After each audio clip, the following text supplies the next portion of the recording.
एक बार की बात है, भगवान श्री कृष्ण अर्जुन से बातें कर रहे थे। उन्होंने अर्जुन से कहा कि कर्ण से बड़ा कोई दानी नहीं है, कर्ण महादानी है। उसके द्वार से आज तक कभी भी कोई याचक खाली नहीं लौटा। अर्जुन ने कहा, नहीं केशव, महाराज युधिष्ठिर से बढ़कर कोई दानी मैंने अपने जीवन में नहीं देखा।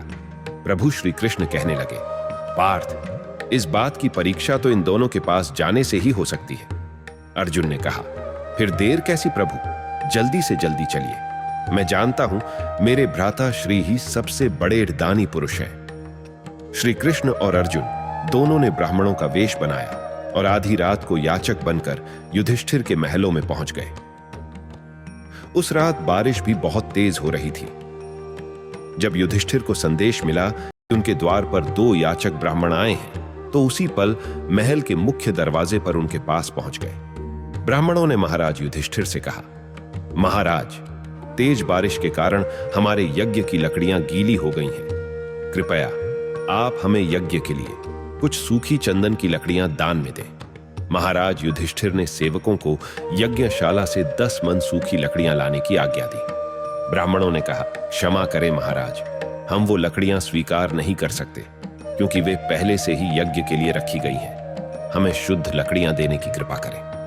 महाराज युधिष्ठिर ने कहा, अभी तो बहुत बारिश हो रही है। इस समय तो एक सेर सूखी लकड़ियां मिलना भी मुश्किल है। अगर आप चाहें तो मैं आपको 1 मन चंदन की लकड़ी की जगह 1 मन स्वर्ण मोहरें दे सकता हूं। यह सुन श्री कृष्ण ने कहा, हमें स्वर्ण मुद्राएं नहीं बल्कि केवल 1 मन चंदन की सूखी लकड़ियां ही चाहिए। युधिष्ठिर ने हाथ जोड़कर कहा, हे ब्राह्मण देव, इस समय तो सूखी लकड़ी मिलना संभव नहीं है। आज रात आप यहीं महल में ठहर जाइए। कल सुबह वर्षा रुकते ही मैं आपको चंदन की लकड़ियां उपलब्ध करवा दूंगा। क्षमा करें राजन, हम कहीं रुकते नहीं हैं। युधिष्ठिर ने उनके पांव पकड़ लिए और कहा, इस स्थिति में वे उन्हें दान देने में असमर्थ हैं। कृपया वे उसे क्षमा करें। श्री कृष्ण ने युधिष्ठिर को व्यथित न होने को कहा और आशीर्वाद देकर अर्जुन के साथ वहां से चले गए। अर्जुन ने कहा कि हे माधव, जब सभी ओर वर्षा हो रही हो तो कोई किस प्रकार सूखी लकड़ियों का दान दे सकता है। इस पर कृष्ण ने कहा, चलो अब कर्ण के पास चलते हैं। लंबी यात्रा के बाद वे अंगदेश पहुंचे। श्री कृष्ण की माया से वहां भी घनघोर वर्षा होने लगी। उसी ब्राह्मण वेश में कृष्ण और अर्जुन कर्ण के महल पहुंचे। जैसे ही कर्ण को पता चला कि 2 ब्राह्मण दान की आशा से द्वार पर खड़े हैं, वे जल्दी उनसे मिलने बाहर आए। उन्होंने दोनों को प्रणाम कर कहा, हे ब्राह्मण देव, ये मेरा सौभाग्य है कि इतने विषम मौसम में भी आपने मुझे दान के योग्य समझकर मेरा सम्मान बढ़ाया। कृपया आज्ञा दीजिए, आप किस चीज की इच्छा से यहां आए हैं। श्री कृष्ण ने उससे भी वही दान मांगा जो युधिष्ठिर से मांगा था। साथ ही साथ उन्होंने कहा कि वे यज्ञशाला की लकड़ी स्वीकार नहीं करेंगे। हे अंगराज, हमें ज्ञात है कि इतनी वर्षा में सूखी चंदन की लकड़ी मिलना अत्यंत कठिन है। अगर आप ये दान न दे सके तो हम वापस लौट जाएंगे।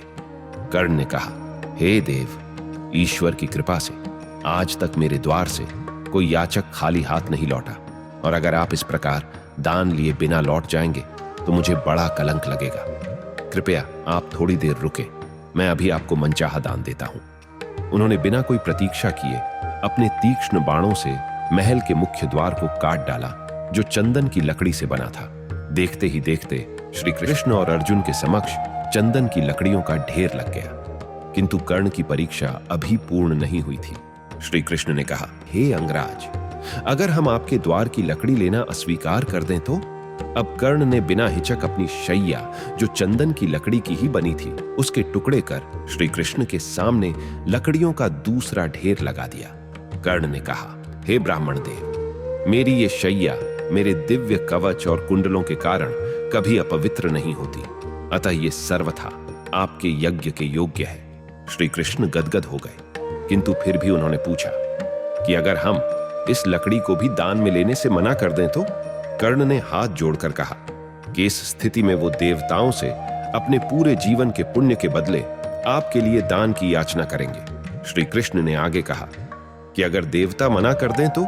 इस पर कर्ण ने कहा, फिर मैं वासुदेव कृष्ण से यही याचना करता। मुझे विश्वास है कि वे मेरी प्रार्थना कभी नहीं टालते। श्री कृष्ण ने कहा, हे अंगराज, मैं वासुदेव को जानता हूं। उन्हें आपके पुण्य में कोई रुचि नहीं है। वे निश्चय ही आपसे आपके सारे दिव्य अस्त्र और सामर्थ्य मांग लेंगे ताकि आप अर्जुन का कोई अहित न कर सके। इस पर कर्ण ने कहा, हे देव, अर्जुन की मृत्यु मेरे लिए दान से अधिक महत्वपूर्ण नहीं है।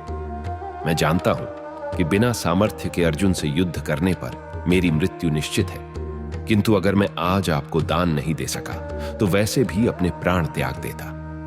श्री कृष्ण ने प्रसन्न होकर कर्ण को गले से लगा लिया। उन्होंने उस ढेर में से एक मन लकड़ी का दान लिया और अर्जुन के साथ वापस चल पड़े। अर्जुन बिल्कुल निःशब्द थे। कृष्ण ने अर्जुन से कहा, देखा, इसी कारण से मैं कर्ण को महादानी कहता हूं। यह थी महादानी कर्ण के बारे में कुछ जानकारी। ऐसी और कथाओं को श्रवण करने के लिए हमारे YouTube और सोशल मीडिया प्लेटफॉर्म्स पर हमें लाइक, सब्सक्राइब और फॉलो करें। धन्यवाद। जय श्री कृष्ण।